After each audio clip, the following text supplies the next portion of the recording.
non-members have been asking us over the last couple of weeks around the sort of key topics that we're trying to enable people to deal with around support and funding and financial help, furloughing, and obviously what the Chamber can do for you guys during this challenging time. The easiest, so I've got, we've managed to pull together a list of 10 or so questions which are coming up quite a lot. Some of you may have been asking these questions and know the answers to, others haven't. So we'll go through them one by one.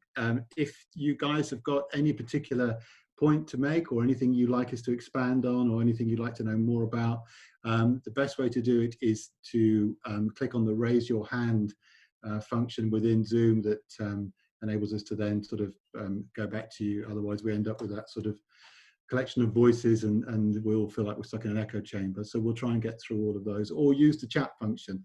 If you send us a chat message, we'll be able to pick up those as well. Now, naturally, of course, I'm ignorant in most things, which is why I have the brilliant team around me, which is Nova and Philippa. So probably the best thing to do, actually, if Nova and Philippa, if you just, for those that don't know, just give a quick overview of who you are and what you do and what you've been up to, and then we'll crack on if that's okay. Should we go with you, Nova, first? Okay, hello everybody. I'm the head of policy for Norfolk Chambers. It's my job to listen to all of you and then lobby on your behalf at sort of a regional and a national level. I'm also the one that's doing most of the heavy lifting in terms of what is the government announcing, what does it mean to us, and answering questions as they've been coming in. So I am no expert, but hopefully I can interpret some of the information and give you some of the answers, fingers crossed. Fantastic. I mean, we are very knowledgeable, and we do have above us this big funnel of information, and it's difficult for us to try and sort of, what we don't want to do is just to bombard people with information, which is why these sessions are really valuable. But we try and pride ourselves on being experts at finding experts. If we start wandering into territories where we're not sure about, we will find the people who do have the appropriate knowledge and feed it back. So so don't worry if we're not able to sort of respond to some things quite quickly. As much of this session is about finding out the sorts of information that people need, and then we can seek it and get accurate information back to you ASAP. So, Philippa. Hello. I'm the head of customer experience at Norfolk Chamber of Commerce. I've been here about 4 or 5 years. My role is to help support the membership and the members. I'm also looking after kind of events. Obviously we can't run physical events at the moment, but we're looking at webinars and virtual events to keep our members connected with each other, and also make the members aware of what support is out there, as well as the relevant services that you can use during this period. Excellent. Right, just one other quick thing on housekeeping. We are recording this session as well, so we'll be able to circulate it and distribute it. So if you're writing a note down or you forget something, don't worry, we'll be able to go back and broadcast that too. Right, so question number 1 is from Steve Burjock at Egg Studios Limited. I think this is one for you, Nova. He's saying, aside from universal credit, what funds are available to directors without premises? Okay, so this depends on a few things. Just looking at Steve's website, I think he's probably a sole trader, potentially as a consultant, in which case there is self-employment income support scheme, very catchy title, which effectively creates the same thing as the furlough scheme for PAYE employees. The scheme will allow for the self-employed individuals to give 80% of their profits up to a cap of £2,500 per month. HMRC will use the average profits from tax returns in 2016-17, 17-18, 18-19 to calculate the size of the grant. The scheme is open to those that have the majority of their income coming from self-employment and who have profits of less than £50,000. You can find the full details on the Chamber's website. If that doesn't apply to him and universal credit is not working, the two other options to look at are the CBILS scheme or the new bounce back loans, which open next Monday. Hope that one helps. Okay. We do have Steve here. So, Steve, does that answer your question? Hi there. Yeah, it was just, I mean, I'm not a sole trader. I am the director of a limited company, and I think that's where there's been a lot of confusion up to now anyway about that. I think the yeah, obviously sort of furloughing yourself as a director can, you are able to do it, but there's implications for that as well. So it's just kind of see if anything new has come about over the past few weeks that may have sort of cleared some of that up. So. Are you taking dividends? I am, yes. Right, okay. So we are still lobbying really hard on that one to try and get some movement. I have to say it's like herding cats, and we're not getting a huge amount of response from them, but they are still very aware, and we're not the only business organisation that's banging on government's door about this. It is a big gap. CBILS is another option. I would suggest having a really good look at the bounce back loans, because that's anything from 2,000 up to 50,000, and doesn't have the criteria that the CBILS has in terms of what you can and can't submit. So CBILS is very much looking at your trading position and your future trading position, whereas the bounce back loan is much more around, are you viable now? Is it COVID that's put a huge impact on your business? And it's a lot less onerous. It only opens on Monday next week. We don't know what the full eligibility criteria looks like yet, but that's possibly one for you to have a look at. That's great, thank you. Pleasure. Just for a point of order, apparently Monday next week is not a bank holiday. Friday instead, which Friday. caused us some confusion. Hoping that somebody's told the bank that it's not actually bank holiday and the scheme opens on the day that they are actually at work. Yeah. Has anybody else had this particular challenge, Steve? I mean, because what we'd like to do as well is to make sure that we can, you know, we are a lobbying group, we are a campaign group. It's much stronger for us to take actual scenarios and actual people rather than statistics and numbers.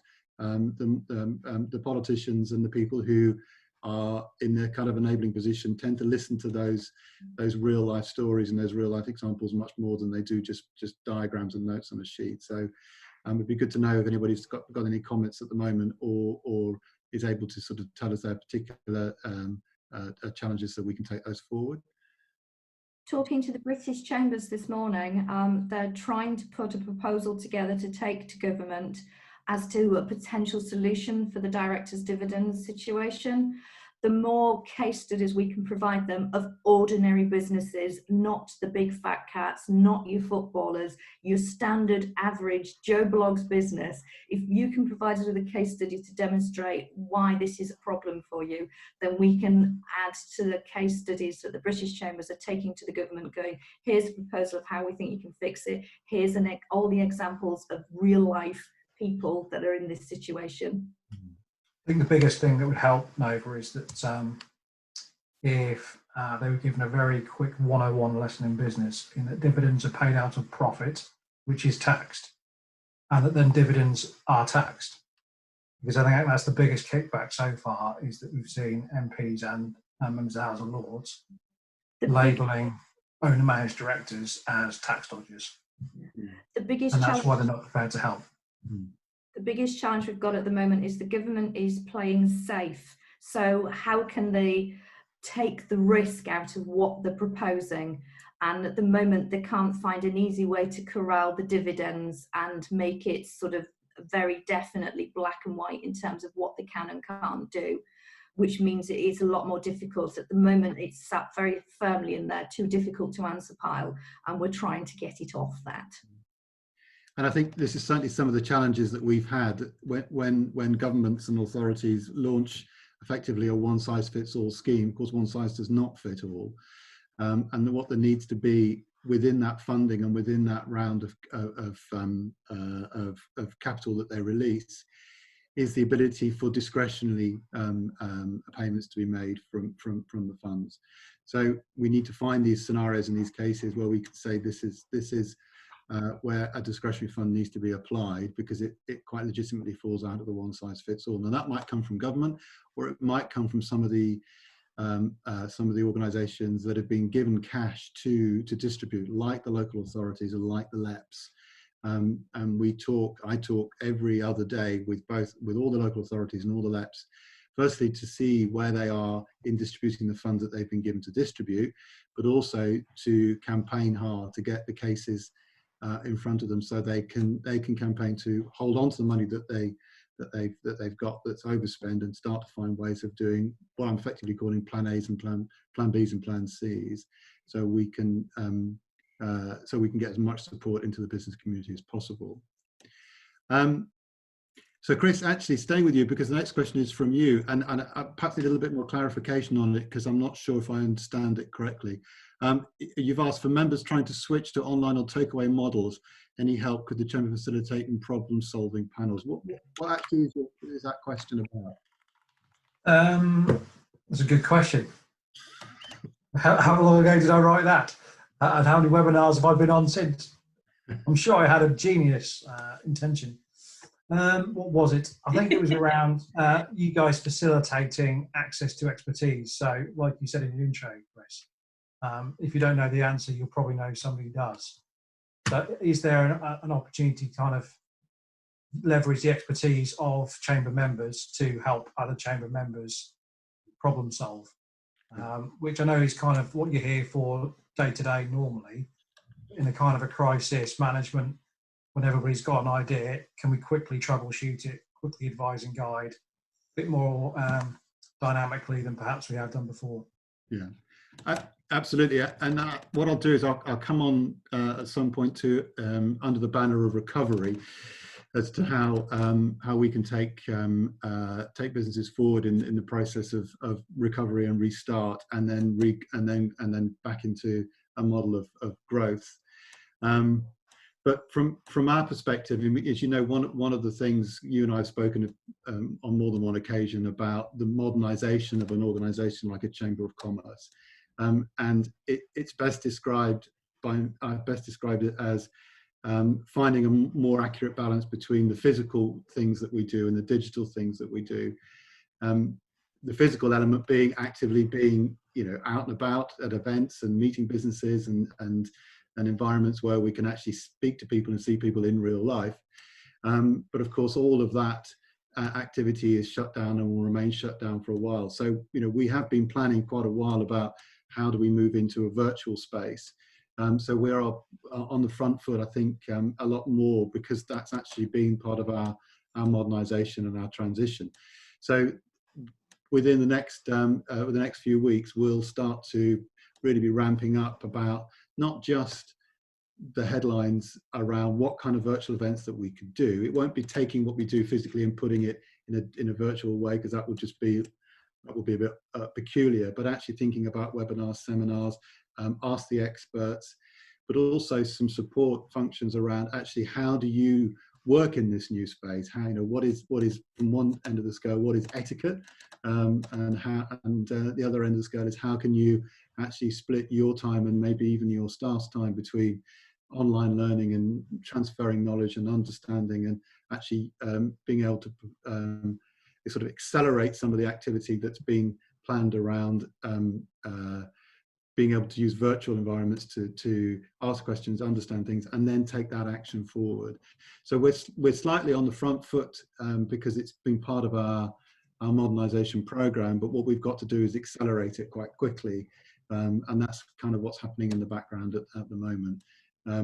It's not just a case of delivering it; it's actually a case of actually providing some support as to how you should behave and how to sort of factor it into your working day. You just said you've been doing a lot of this as well. What sort of things are you finding from the virtual events that you've been attending, Chris?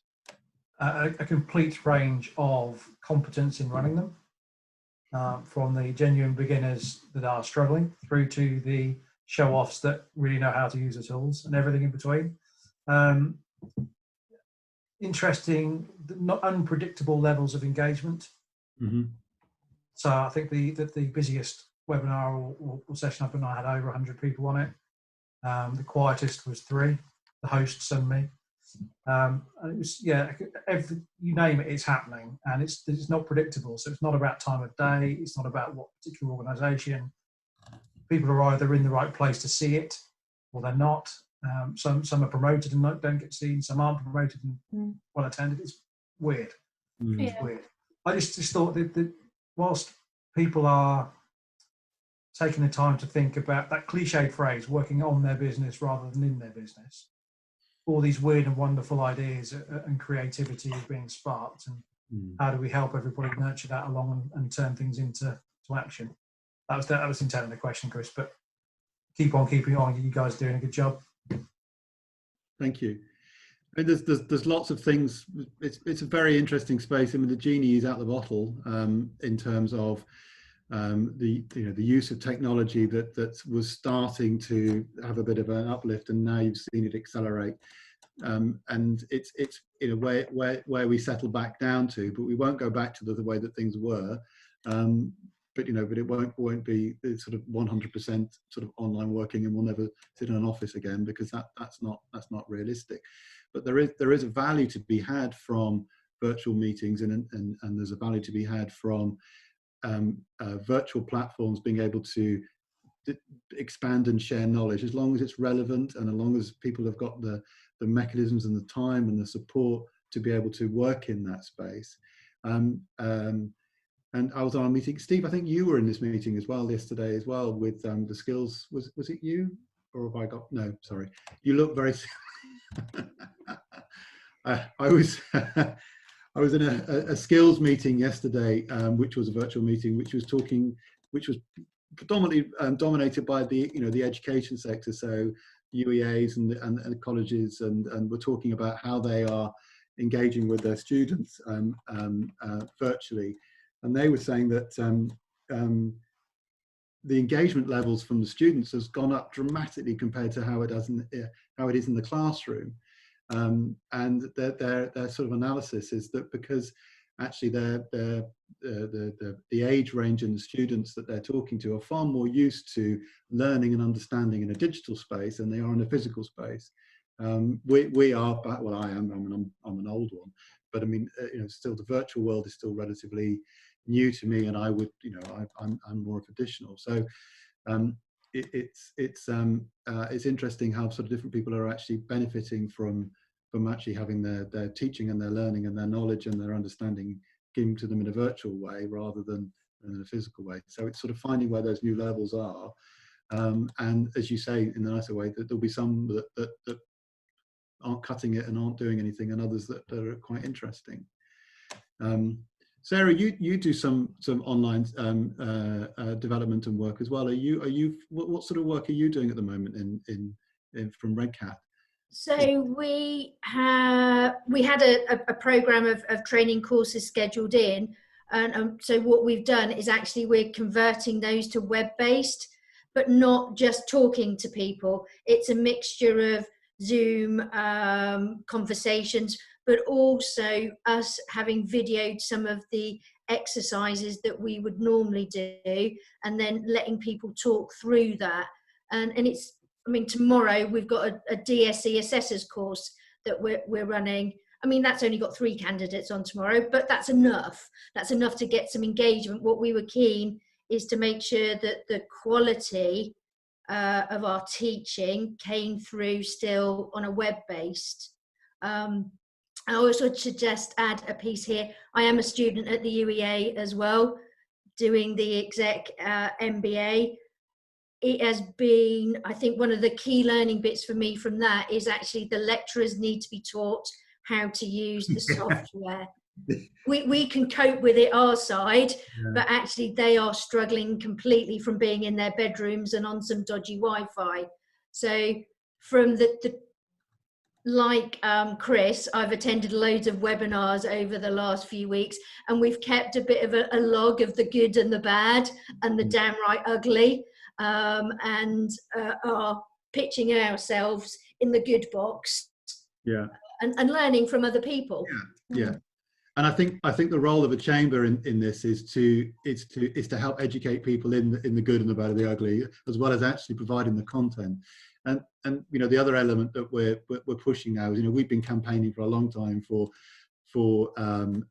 investment in infrastructure, in digital technology and broadband, and even in equipment. You know, that's now it's now top of the list.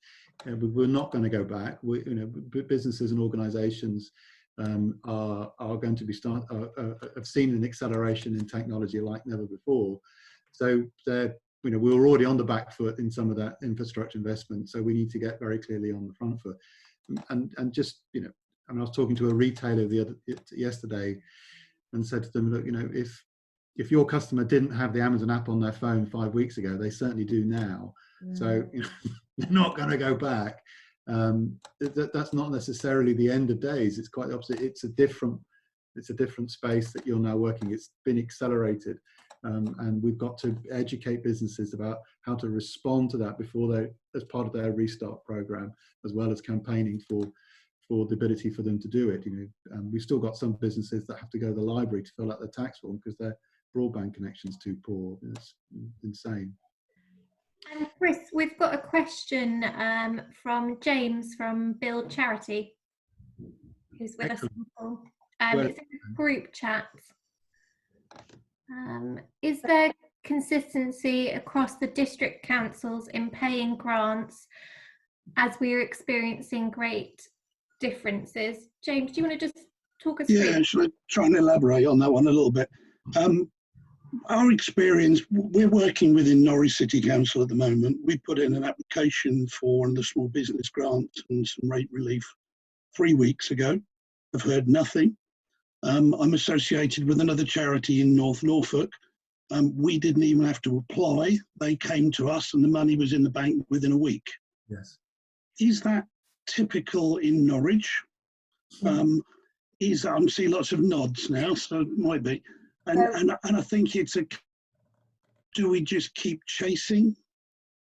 Yes, we will chase for you as well. So let us know, pass the details on, and we'll campaign as well, because we've got a few cases like this. But Nova and I both have this discussion most days, and from sort of different levels within organisations. But Nova, do you want to go first? Yeah, can do.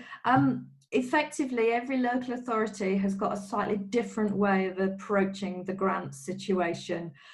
They're all supposed to have delivered the grants by the end of April. We are waiting to see what happens in terms of them getting that information and whether there's an extension. I suspect there will have to be some kind of extension. Looking at the various calls that Chris and I are both doing on a daily basis, it looks like most local authorities have got between 60 and 70% of the grants out there. It should be automatic. The challenge the local authorities are facing is the data they have on the businesses is not up to date in terms of contact details. So I've heard of local authorities writing letters to the business address, but then having to send another letter to the home address, to send 2 emails if they've got emails, and in some instances they're even knocking on doors. So if you haven't had a response yet, I would seriously recommend chasing them, and if you send us the information, we will pass it on as well, so it's coming at it from 2 angles. Brilliant. I think the issue for us, particularly with Norwich, is them understanding what businesses are. And I think sometimes you look at it and say, okay, yes, we're a charity, but actually we're delivering leisure services. But if you look at our business rates, the business rates suggest that we are an office. The challenge as well is most of the business rates are based on where you are based, so i.e. the office, but equally they're also looking at the grants. There's an awful lot of companies that work exclusively, say, with the hospitality sector, but because they're coding for central government as to the type of business doesn't reflect that they're exclusively working for the hospitality trade, it means they can't claim the hospitality, leisure and retail grant. So you could find that you're falling foul of that. Yeah. But should that still enable us to claim the small business grant? You should still be able to. Yeah. So that's the one we've applied for, because I thought it would be a little bit too tenuous on the leisure and hospitality one. Yeah. Do you pay your rates direct? Yes, we do. in that case, they should be coming back to you. Norwich City are behind the curve, shall we say, on all the other local authorities. They were the last ones to actually announce how to do it. Brilliant. I mean, we put the application in online. I was looking at it about half an hour ago on the 8th of April. Okay. We've had no communication back from them since the 8th of April.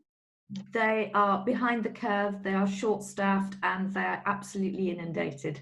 So I think they will get to put the claim in, and you've got evidence you've put the claim in well in advance of the deadlines. There shouldn't be any reason why they shouldn't come back to you. Brilliant. Thanks ever so much. Pleasure. I mean, I don't get a sense at all that none of the district authorities or local authorities aren't working like crazy to try and resolve it, but they've all come at it from a very different position, from the point of view, from a very different starting point, I think. Some have got very up-to-date databases of customers. Some have got very, very poor databases of customers. And some are sort of well-staffed and able to sort of move people around because they're multi-skilled and they're able to do different things. Others are quite siloed, and so their access to actual physical resource has been quite challenged. And there is a bit of a league table. You can see we can see which ones are getting the grants out, which ones aren't. And it's not necessarily a particularly fair thing to sort of post the league tables, because their behaviour isn't the results aren't necessarily rooted in poor behaviour. They're just rooted in trying to respond and trying to cope. So the best thing that we can do really is to give them as much support and as much help as we can. And you do push back a little bit. You do get a bit of institutionalized behaviour, as you'd expect in a local council. We've got a very up-to-date, very large database of organisations that we speak to on a day-to-day basis. It makes sense for us to be able to say, well, tell us where your gaps are, and we'll see whether we can contact some of these businesses on your behalf. But then you start getting into all sorts of complicated conversations about GDPR, and you think, okay, well, it's actually quite a simple solution, but if we want to make it complicated, it adds another 4 or 5 days in trying to undo these things. So the best thing that we can do is to take the case-by-case basis that we hear and try and walk them up to the front door and say, can you look at this one quite urgently? Some businesses, I think, will. I think some of the local authorities will potentially end up with some funds that they've been allocated that they haven't redistributed. And the next question is, what do we do with that? How do we get that into this sort of second round or the second pot, so we can pick up some of the nuances where it's clearly obvious that someone's fallen through the gaps, and there is some funding there that was destined for them, which we might be able to try and persuade them to repurpose and give to some of the businesses as well. I think, James, if you send us your details and any information you have about your application, and we can try and raise that directly with our contact at Norwich City Council as well. Yeah. What I'll do then, if I kind of go to, if they've got till kind of the end of the month, we'll give it till middle of next week. I've done a chaser today just to see whether we get any response from that. I think if we get to the end of next week, then we are going to be pretty keen to try and get something resolved. So thanks for the offer. It's okay. And likewise, if anybody hears of anybody that's struggling and they're not quite sure what to do, then just stick. It doesn't, it doesn't matter. Just send us the details, and we'll do our best. It's not a problem at all. We are all about that kind of communication. Everything that we're doing at the moment is picking up these cases for every business and trying to get them in front of the right people. Okay, so another question here from Judy Mayer Alderton, who I think this is another one for you, Nova, wants to know if we are getting anywhere with the government in trying to push for support for businesses who started trading after last April 2019. Also, can we advise if the interruption loan scheme is an option for these people too? It mentions that you have to prove that you are a viable business. How does one do that? If it is via HMRC figures. They started trading in June 2019, so they haven't got those sorts of figures yet. I've had this a couple of times as well, but you are the expert. I wouldn't go that far. Okay, so the reality is, if she started trading in June 2019, she hasn't posted a first set of figures yet. So she probably wouldn't qualify for the government's self-employment scheme. it's simply she hasn't got the numbers to back it up. She could apply for CBILS, but again, similar thing. They're going to be looking for the viability of the business. If she's in her first year, that's going to be more challenging. And they're also going to look at the future viability of the business. So again, that is going to be quite challenging. I suspect the answer to her problem is potentially the bounce back loan that starts in next Monday. So that bounce back loan is for small businesses looking for a loan between £2,000 and £50,000. It's 100% government backed. So whereas the CBILS is 80% government backed and the banks are taking the 20% risk, hence them needing so much information, the bounce back is 100% government backed, so it should be a relatively simple form. So you'll have heard about Switzerland and other countries doing a very similar thing where the government's 100% backed the loan, which means that it's a simple form to fill out. According to the Chancellor's announcement, which was on Monday this week, there won't be any forward-looking criteria needed or complex eligibility requirements. So the form should be short and simple, and it will be applied through the banks. The one note of caution that I would add to this is that the government has released this scheme this week. They're expecting the banks to pick it up on Monday. We'll have a similar situation to that of CBILS potentially, where the banks are having to scramble slightly to actually get the information and the staff and the resources in place to deliver these. But I would say that is probably the best bet for most of these small businesses that haven't got the figures yet. The other thing that does worry me and makes me cautiously optimistic with this is that we still are expecting the banks to change habits of a lifetime as to how they assess risk. Nod. Yeah. So, you know, even if it's 100% backed by the government, they will still put them through a risk criterion to decide whether they lend or they don't lend. Potentially, but with 100% backing from the government, the bank hasn't got any liability on it, which means that in theory, the government could just rubber stamp it and you fill in the form. As long as you can prove your business, as long as you can prove you're actively trading, in theory, it should be acceptable. Again, we haven't got the confirmation of what the eligibility criteria for this loan will be.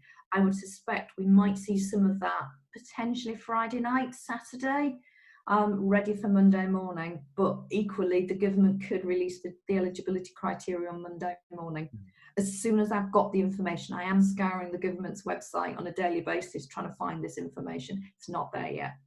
And again, is this all banks? It will all come out through the accredited lenders. If you look on UK Finance, there's a full list of all the accredited lenders that are available. Okay, and that's starting to include the challenger. Sorry? That's starting to include the challenger banks as well? Some of them, but they're having to be vetted by the government and approved before they go on it. And some of the challenger banks are, I mean, there's ones, I heard a horror story from the British Chambers through another chamber where the challenger bank was wanting 40% interest. So it was even worse than taking out a credit card. I can see that Gordon's raised his hand and will be able to provide some more information on which banks are able to help. Do you want to just unmute yourself, Gordon? There we go. My experience so far with the 45 accredited, I'm looking at them on my screen here. When you actually delve into this wonderful list of 45 accredited partners, you'll find that quite a few of them are either a local government fund. So if for example, if you're based in Coventry, there's 3 or 4 of these Quango type arrangements where you can get money from them. Here in the East, we're down to about 4 or 5 lenders, and the feedback I have so far is that all the banks are only dealing with their own customers, and whilst you can, on the British Bank website, it says if your bank refuses that, you could go to another one. Well, if they're only dealing with their they're companies anyway, you're stuck. I'm actually dealing with two, and I've kind of avoided them because it means a lot of work for me, and I'm not sure whether I can get paid for doing the work. So I've kind of purposely left that to other brokers, and the only reason I've done the two at the minute is to just test what is happening in the market, and it's really hard. On the other, some of the other places, like let me see, Funding Circle. Yes, they're accredited, but they're not accepting any applications so far, and there's quite a few of them. Then there's other lenders, and I'm trying to think of one. Where can I get you? IGF are an invoice discounting provider, so they're actually approving CBIL loans to their clients because they have invoice discounting alongside that product, and they're not lending to anybody else unless you want some invoice discounting. But if your business has been interrupted because of coronavirus, then your invoices are drying up, so you've not really got any invoices that can get paid. Or alternatively, the company that's due you money has gone through a hard time and have said, well, join the queue. I'm away to see McTeer, Williams and Wood shortly. And Nova, you're going to say something. Completely agree with what you're saying, Gordon. The British Chambers Business Impact Tracker is clearly stating, and has done for the last 5 weeks, that the take-up of CBILs and any form of loan scheme is only about 2%, 1 or 2% across the whole of the UK. The system isn't perfect. It doesn't work for the majority of businesses, and there is an element with a lot of businesses where why would you get further into debt when you're already in debt because of the situation?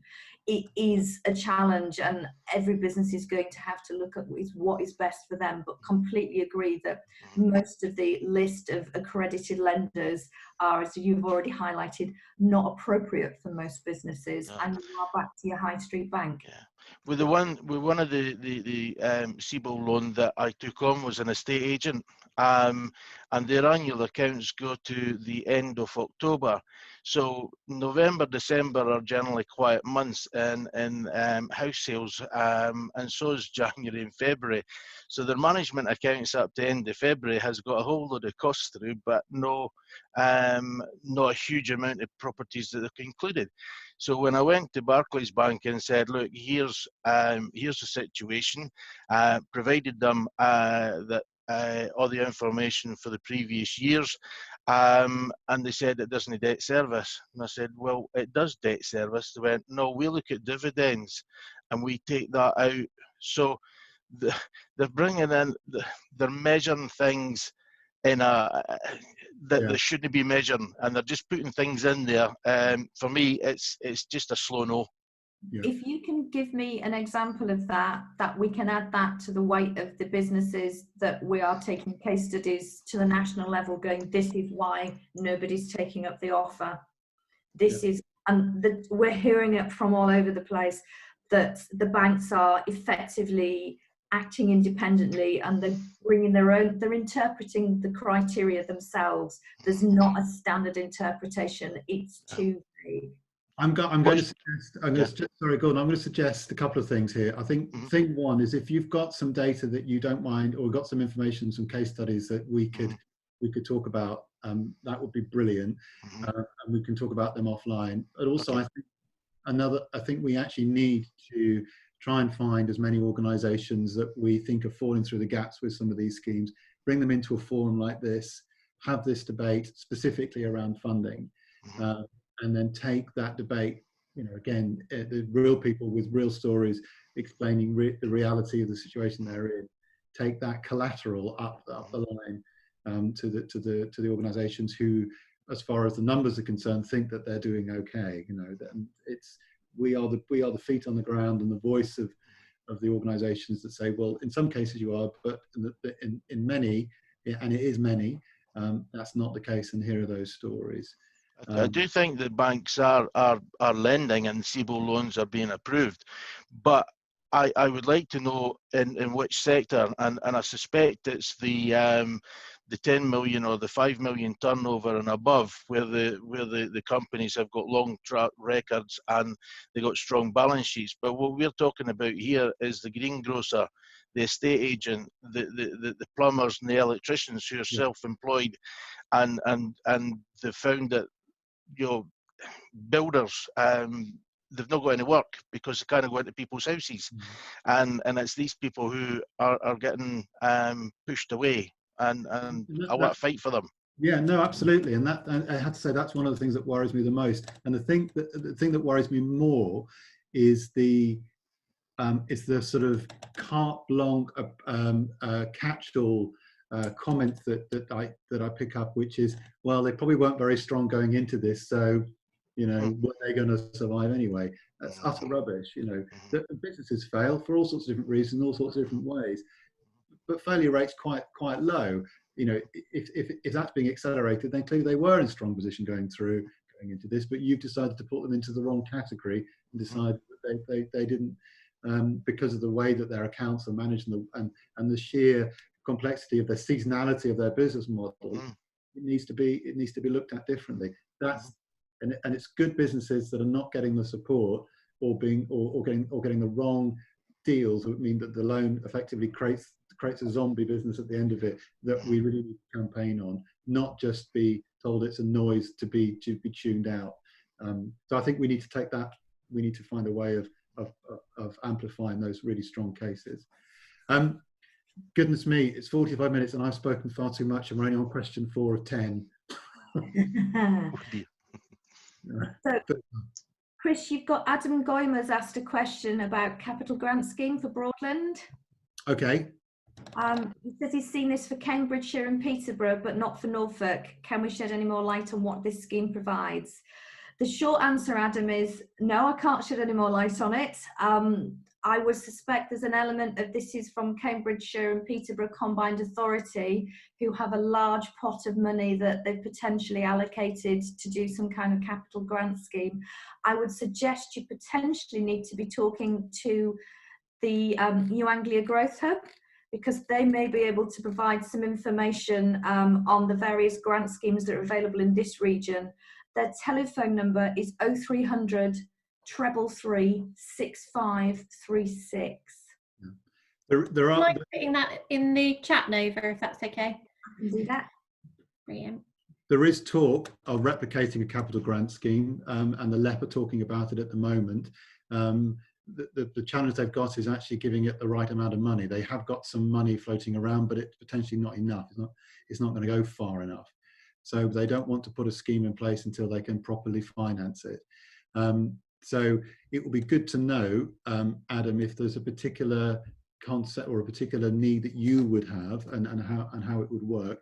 It would be good to know those details, because then I can again walk it up the road to the LEP and say, look, here's an example of how someone in this region would benefit from a capital grant scheme. But it is being spoken about, but it's just a case of getting the monies in the pot.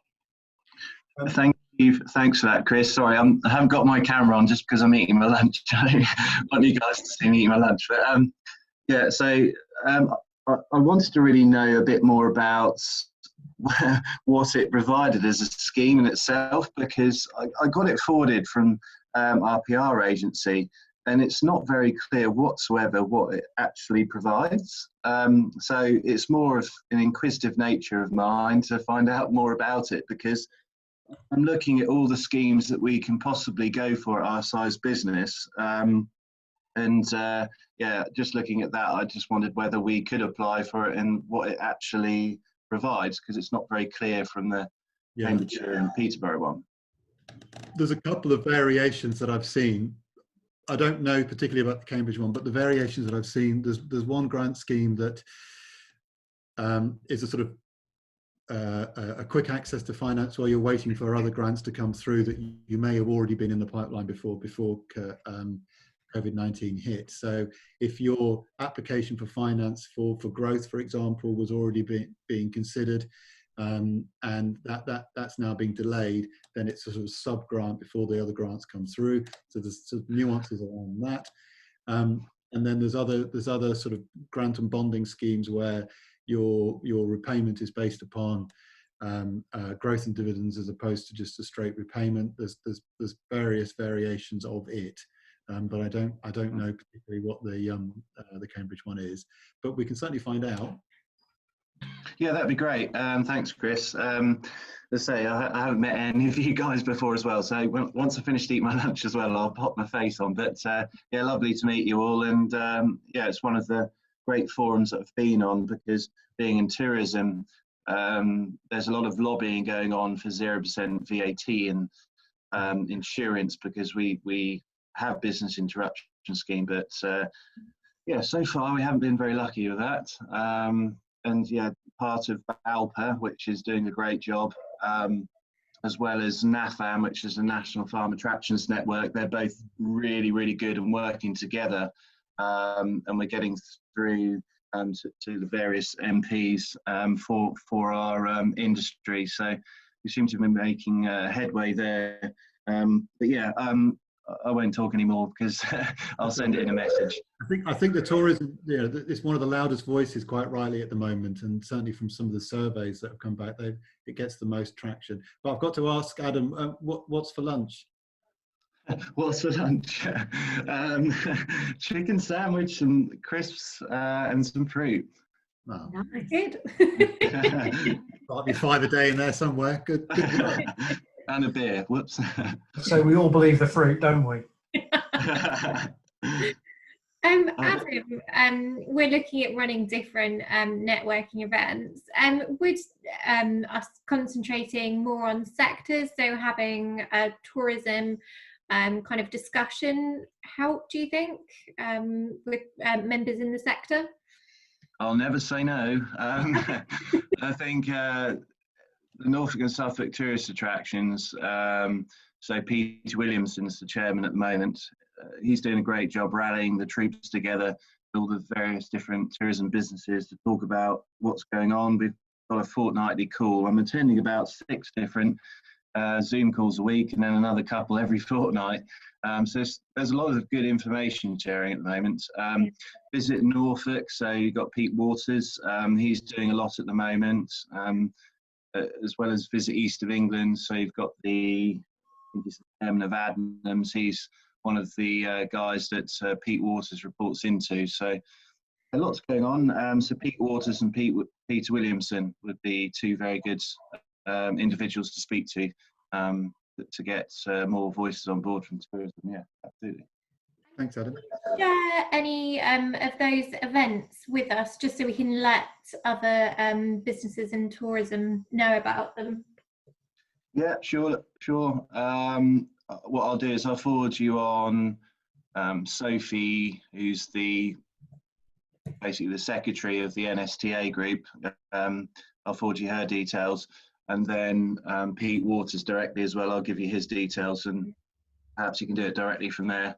And just say that, yeah, we spoke about it on today's call. Brilliant. No, that would be great. Thank you so much.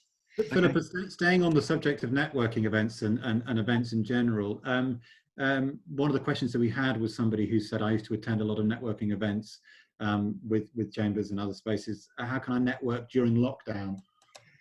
Yeah, well, it's something we're obviously quite sad about, is not seeing our members as much through our regular kind of networking events.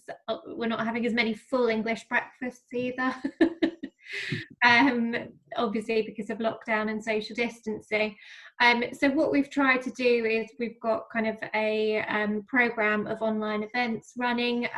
So we were doing 2-hour Tuesdays, which was regular free networking in Kings Lynn, and a similar sort of thing in Great Yarmouth called Coastal Connect.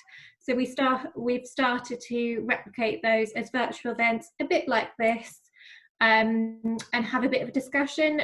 So we go around the screen so everyone can introduce themselves as well. We've been talking about kind of the challenges and opportunities that there might be, and how people can support each other. I think what we're looking at now is how can we theme those discussions, because we want to keep businesses upbeat, but if we keep talking about the same things, we want to kind of move that conversation on as well. We also did chamber chats as well, which was a similar model, and chamber Q&A as well. So we're trialing different things, but if anyone's got any ideas, or whether you want things to be more kind of sector based, please do let us know. We've started to run webinars as well, so we're still getting quite a lot of requests come through from members wanting to run webinars. We've also had a few people wanting to run interactive workshops, where they have a limit on how many people there are.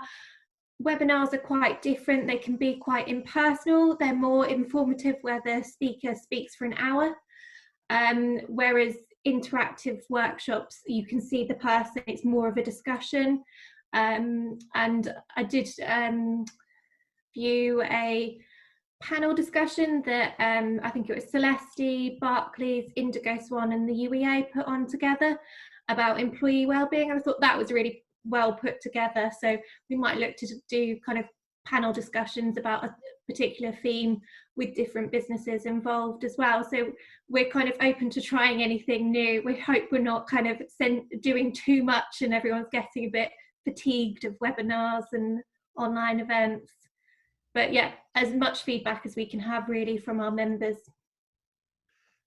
Brilliant. Chris, you had your hand up there. Was there something you wanted to jump in on that? Just a quick one that I've made at Sundays before. It's one of the opportunities though at the moment is the fact that geography doesn't matter. Yeah. So I've been going to all sorts of events from all sorts of places. So I'm going to a SIPS branch event next week in Switzerland. Ooh. And I went to an IOD branch event in Isle of Man. It's because geography doesn't matter. It's irrelevant. It's just who's hosting something. Yeah. Chris, do you want to write us a blog on that, and we'll feature it and give other people food for thought? Yeah, happy to. The challenge is, it's something locally that I've been wondering about. When we were normal, there is so much networking opportunities going on. Trying to find a single source that lists it all is a pain in the backside. And there is such a proliferation of these types of opportunity right now, and they're also at quite short notice because everyone's kind of reacting. Trying to promote them and find a source for them is tricky. So if you can help with that, that would be great. But we couldn't do it in normal working. It's probably going to be even trickier now. But yeah, we do have a promotion of events is the big thing that's missing. People rush to put them on and get them on the website, assuming that people will see them there. Yeah. But promotion of events is tricky. Yeah. I think there are a lot more people looking to do this kind of thing that actually turn up on them. I agree. Sarah, can I ask you a question? Because I mean, you're very involved in the food sector and the hospitality sector. Mm-hmm. What kind of activity are those guys doing, and what kind of things do you think they need specifically in this challenging time in terms of sort of virtual events and?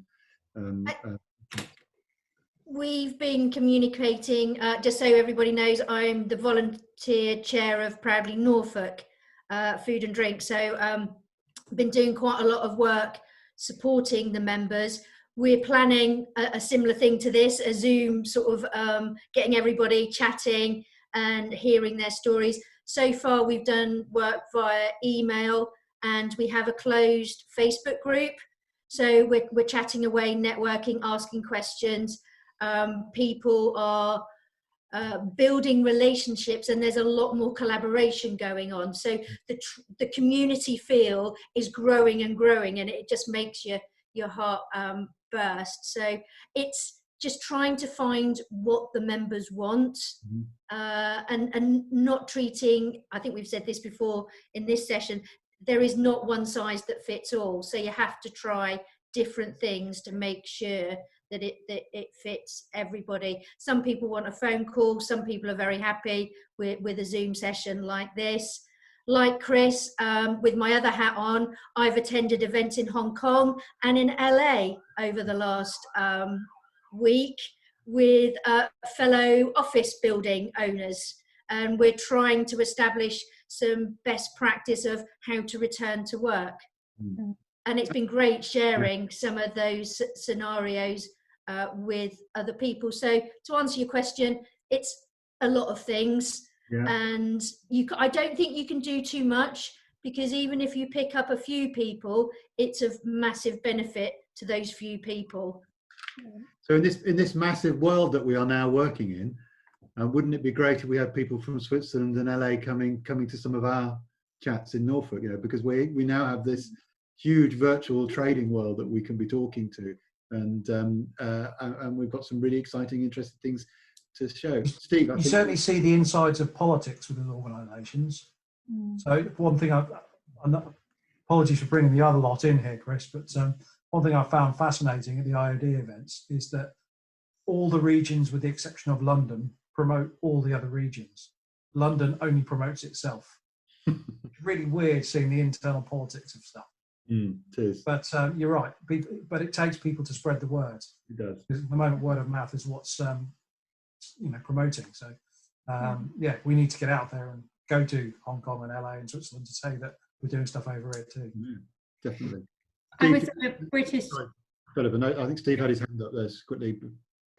Yeah, sorry. I don't want to, hijack this or anything, but just say that there is I think I've sort of been in touch with Chris and Philippa and stuff just to try and talk about this. But there is a challenge thing that I'm putting together for June, which will be launching hopefully next week.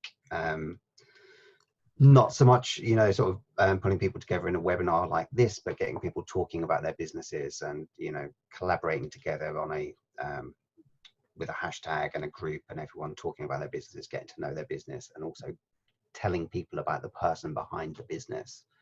And I think that's quite the important thing at the moment that people are starting to realize, is that through these sessions, you are the USP, you are the unique product that your business sells, and putting your face at the forefront is the most important thing, not hiding behind the business. And that's kind of the aim of the challenge that I want to do, which I'm sure I'll talk about at a later date at some point. But yeah, I think that's probably the important thing to remember. A lot of these webinars and things at the moment is that you are the face of the business. It's all about selling yourself, maybe more than the business that you've been hiding behind for years and years potentially. Thank you. Do you think that branding's important though? So the fact you've got your Coastal Connects and your King's Lynn 2-hour Tuesdays, that branding's irrelevant now. It is. No, I completely agree. The Coastal Connect one, I think we might merge in with the Chamber Chats. However, I know the 2-hour Tuesdays, because it's been going for I don't know how many years, they are quite like a family. They know each other very well, and they don't want to merge. So, but yeah, as you said, geography is irrelevant. And that's a good example of how this modernisation from a physical entity to a digital. Everything was physical, based around location, but actually, a digital entity doesn't have to behave in that way. Doesn't have to brand itself in that way. Quite rightly, guys. I'm conscious that we're overrunning slightly now. It's now 3:01. So one other piece of feedback I have is, why are all these webinars 1 hour? Networking events used to be 2-3 hours, right? Yeah. Webinars seem to be limited to half an hour or 45 or an hour. Sorry, Philippa, you go. I think it's because webinars tend to be less interactive. So a webinar tends to be the presenter sharing their screen and just them talking, which is actually quite a long time to pay attention. With kind of more virtual events, you've got people on screen, you're talking, the conversation is going back and forth. It's a lot easier to pay attention for that long a period. Whereas if you're just listening to someone talk, it can be quite exhausting. Totally understand, but it just seems to be just a default hour. Yeah.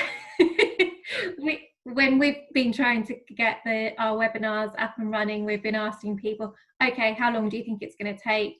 With Q&A as well, is it 30 minutes, is it 45 minutes, is it an hour? But we tend to cut it off at the hour point, because then I think that it needs to be a different session. It might need to be an interactive workshop with less people in if they want it for a longer period of time.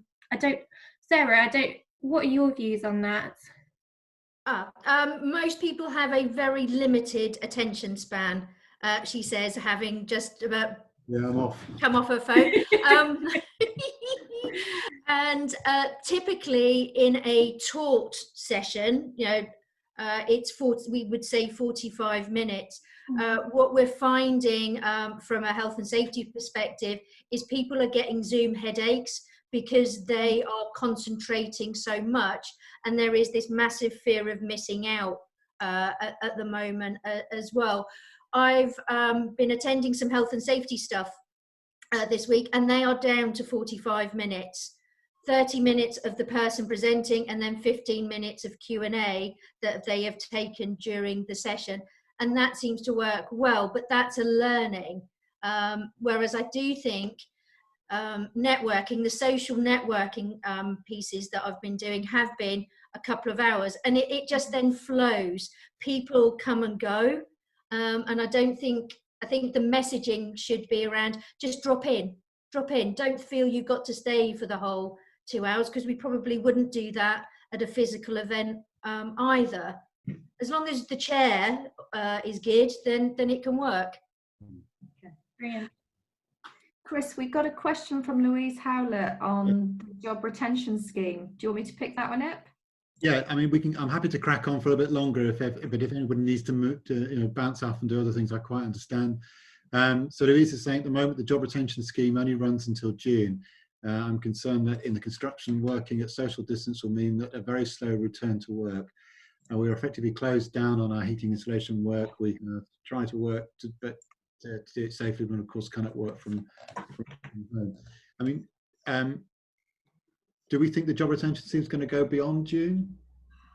I think they will have to look at some kind of soft sort of reduction on it. I don't think you can come to a cliff edge and drop off it. I think they will have to look at how they phase people coming back to work, and more importantly, they need to give some clear guidelines as to what that return to work looks like. I can see a scenario where certain industries are asked to go back to work. Construction is probably one of the ones that is starting to happen. And they will have to zone and social distance people. So you're not going to be able to, as you quite rightly point out, put a brand new sort of set of rules in place and everybody comes back at once. You're going to have to look at alternatives. We are working with the government and are supposed to be producing some guidelines in the next few days to actually say this is how the government sees it working, but they're sending it out to all the business organisations to ask them the question of, will this actually work for business? Once we get to see what they're looking at, then we'll be able to sort of potentially come out to different industries and go, would this work for you? What are the challenges? What are the positives? And be able to feed that back in. I'm expecting the government to potentially extend the lockdown. I don't think it's going to end next week. I think they will push it further. Whether that means they will push the furlough scheme further out, I don't know at this stage. I would imagine they're trying to sort of push it through slowly, and potentially will not extend the furlough until they absolutely have to, because that is costing the government a fortune. Louise, question back to you. Given what we know about the situation that we're in, and given what we know about the restrictions that we currently have, what would be the best scenario that could play out for you from now on? You're on mute, by the way.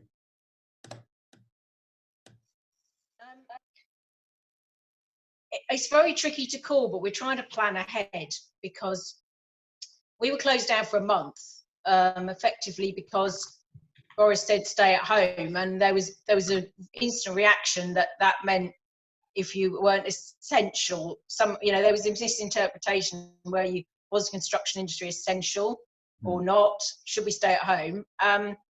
Then on the 31st of March, they said the construction industry needs to work, and I think that's from an economic point of view, because they couldn't afford all our guys to be furloughed for a long period of time. So then we've got some guidelines and site operating procedures to work safely, but it's just things are going to come back very slowly. It feels like a very slow process, and social to work at full capacity because every site has to be planned. How many guys can be on there? You can't have all the trades crowding in on each other. It's got to be done very carefully, very slowly. So having not worked for a month, this is on our heating installation side, I just feel it's going to take a long time to come back. If you feel like a month gone isn't a big thing, but actually it feels like it's going to be little steps to come back. And therefore, even we're not like the tourist industry, where the tourist industry and restaurants and all of that, they're really shut down, and we haven't been, but we kind of have been, and we're kind of creeping back because, of course, we just cannot work from home. You cannot install a heating system from home. Therefore, it's that thing where how do you work safely? And the feeling from the media that it's going to go on for a very long time. That even once they start lifting restrictions, the social distancing is probably going to go on for a very long time, and therefore how that's going to affect our capacity and our ability to work, and our reliance on the job retention scheme, and not wanting to make anybody redundant. We really don't want to make any of our team redundant, because our business is in such a good place, and we've got really affected as it's trying to not have to make any of our really good, highly trained guys. We don't want to let any of them go. No. But how do we steer our way and make best use of the support that's available? And I've been struggling. I've struggled to even get anywhere near getting a business interruption loan, but that's my task in the next few weeks. So I think there's a couple of things which potentially may be a little bit reassuring, but are still unknowns. I mean, the big unknown, the big thing that gets talked about a great deal and debated a great deal is the ratio between furloughed staff working from home and redundancy. The redundancy rate will be catastrophic because you're effectively taking part of the engine out, and you can't restart if a bit's missing. So the more that can be done through to whatever means to make sure that businesses can react and restart at a pace which is relevant to both their sector and their need and the health concerns, then there will be lots of energy put into that, as opposed to a sort of, as Nova said, a cliff edge or a dropping off or quite a hard set of guidelines. So we're looking for as much flexibility for businesses to effectively restart in the way that suits them, particularly construction, and particularly any organisation that has at its heart, a strong social interaction because of what it does and where it does it. So I think there's more to come. The media are never kind. They won't be kind. It's not in their best interest to be kind. The media make more money by telling things that are terrible rather than telling things that are positive. So it's a difficult one to sort of try and get a feel good factor from the bombardment that you get from the same scenarios being played out over and over again in a semi-catastrophic end of day sort of way. But it's in no one's interest, I think, within the sort of sector and groups that are the enablers, the politicians, the governments, the councils, to starve business of resource. So they will be putting a lot of energy and a lot of thought into getting this bit right, and we'll be making sure that we try and get as many scenarios as to what right looks like. Hence the question, so they can base it off that. When we're lobbying government, the one consistent message we've been giving them on this furlough scheme is they need to give plenty of advance notice of the return to work and the end of lockdown.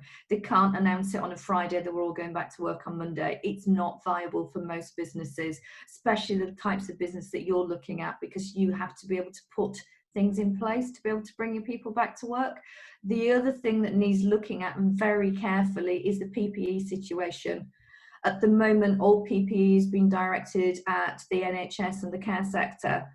If, as businesses were going back to work, particularly for construction sites and sort of public-facing businesses like Adams, are we then looking at the health and safety scenario? We are liable as business owners.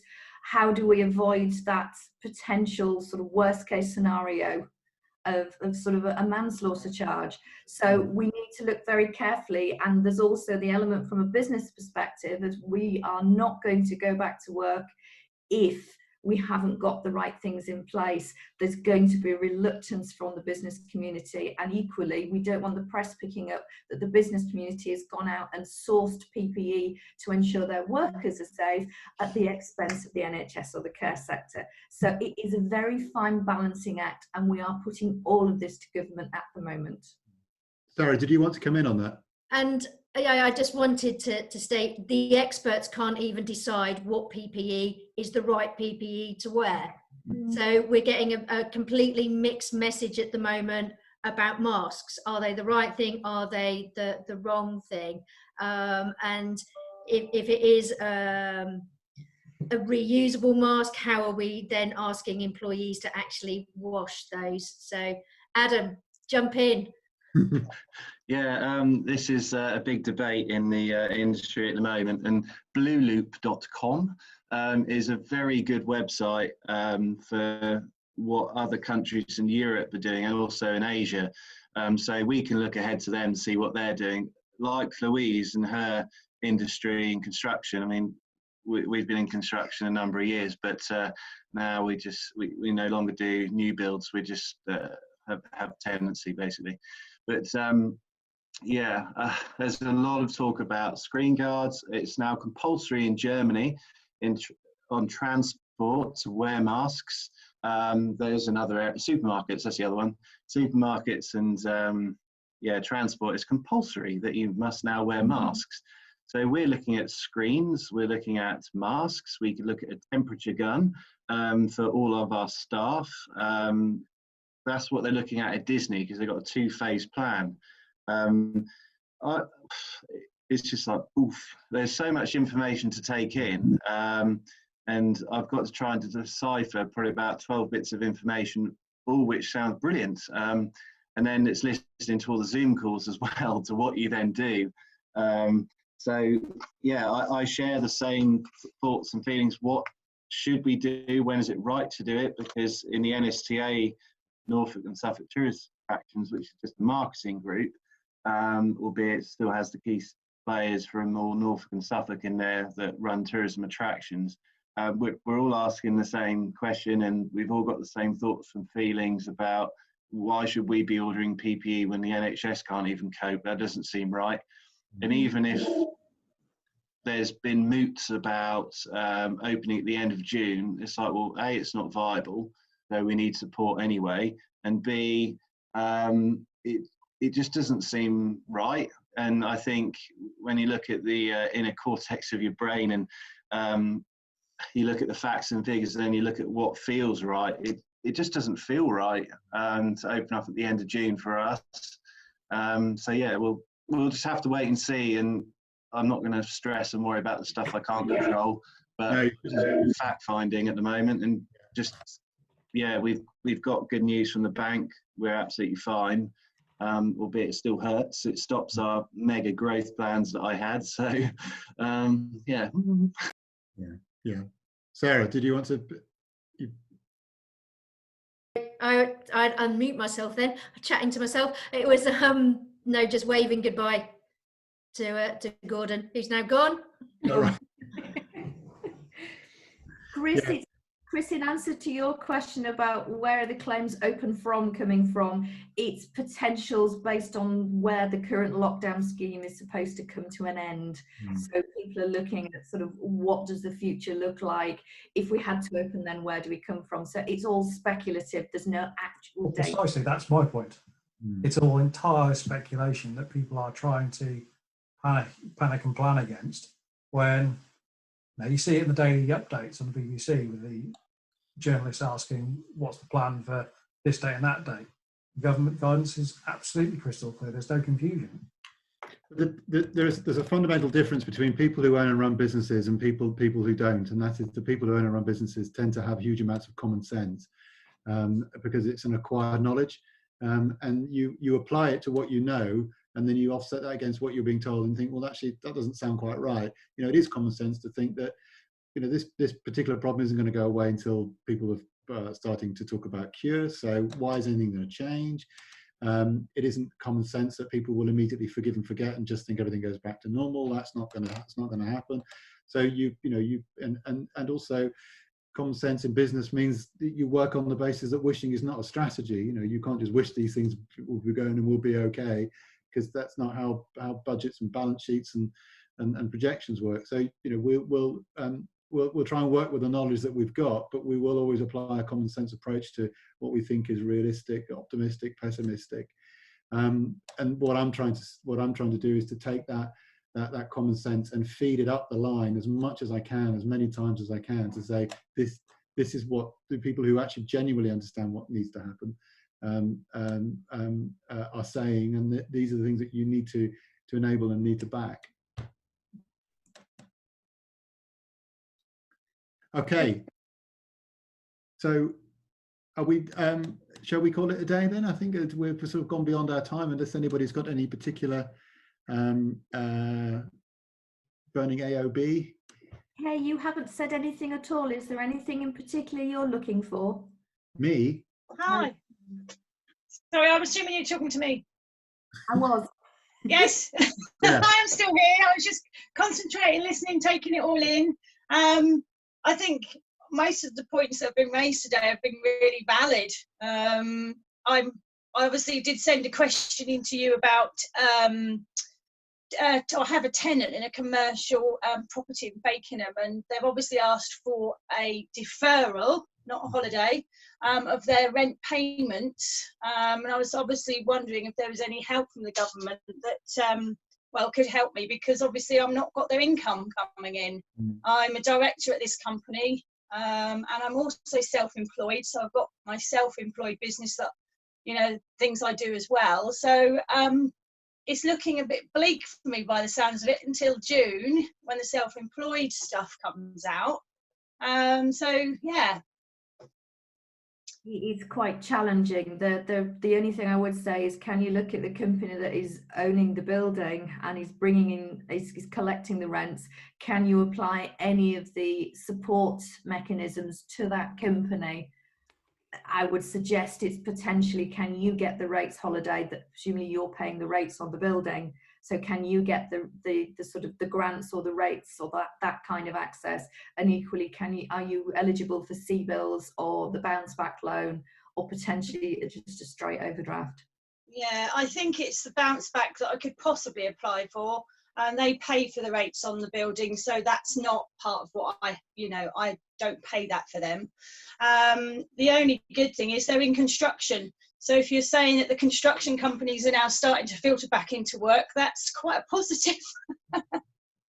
Are you looking to, this is a liquidity question then, I guess, really, isn't it? Are you looking to give them a gap in their rent and then load the amount that they haven't paid for maybe a month, 2 months into the next sort of remaining, or the remaining? Yeah, I offered to give them a 3-month deferral on their rental, because obviously people just don't have the money at the moment, and I appreciate the fact they're in construction. They're not allowed on site, so they can't work. So for me it was let's just work together on this, because I'd rather have them as a tenant in 3 months' time than not. So obviously without their income, that's quite a hit on the mortgage that I pay on the unit. So are you able to transfer that up the line to the mortgage company to say, I need to defer my payments for 3 months? Because yes. I didn't really want to go down the I'm trying to keep away from as many loans as possible, to be honest with you. That's sensible. Yeah, because it's all got to be paid back at the end of the day, hasn't it? So when does it stop? And that's one of the things that we're quite keen to understand, that we don't create a sort of zombie effect, that you load debt into a business and in 12 months' time it collapses under the weight of it. That's right. So it's a difficult. When we had the recession 2007, 2008, what came out of that was a number of organisations that were able to sort of continue trading again, but could never pay off the loan. because it was an exceptional chunk. It wasn't a growth loan, it was a survival one. So the terms of these things have to be based around survival, as opposed to 40% APR isn't survival loan, is it, Nova?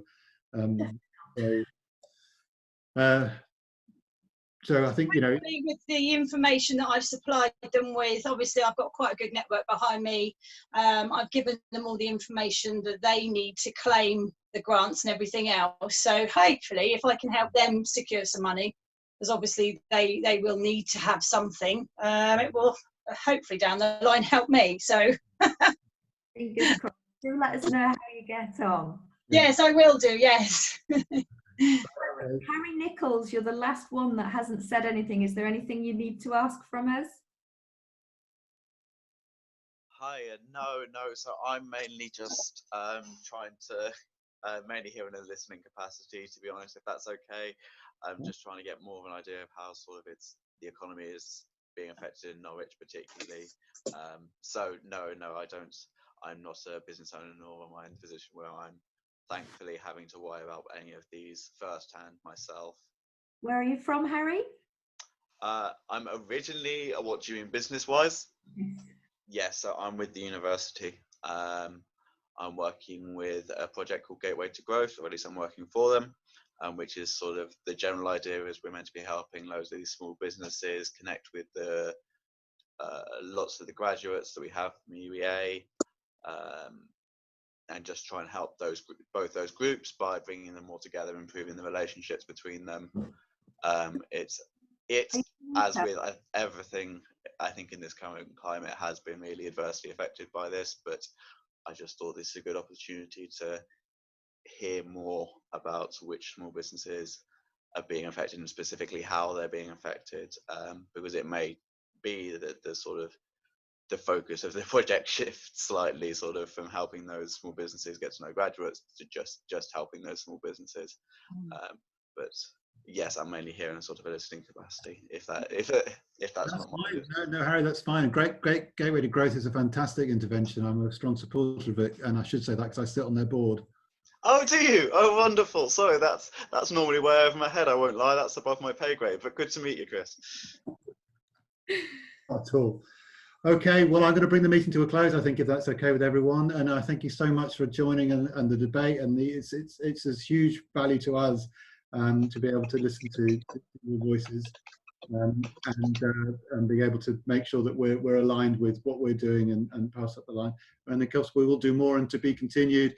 We're only 4 questions in out of the 10, so we've got 6 more to go. And we'll try and get another one. Blame the chairperson for being rubbish at keeping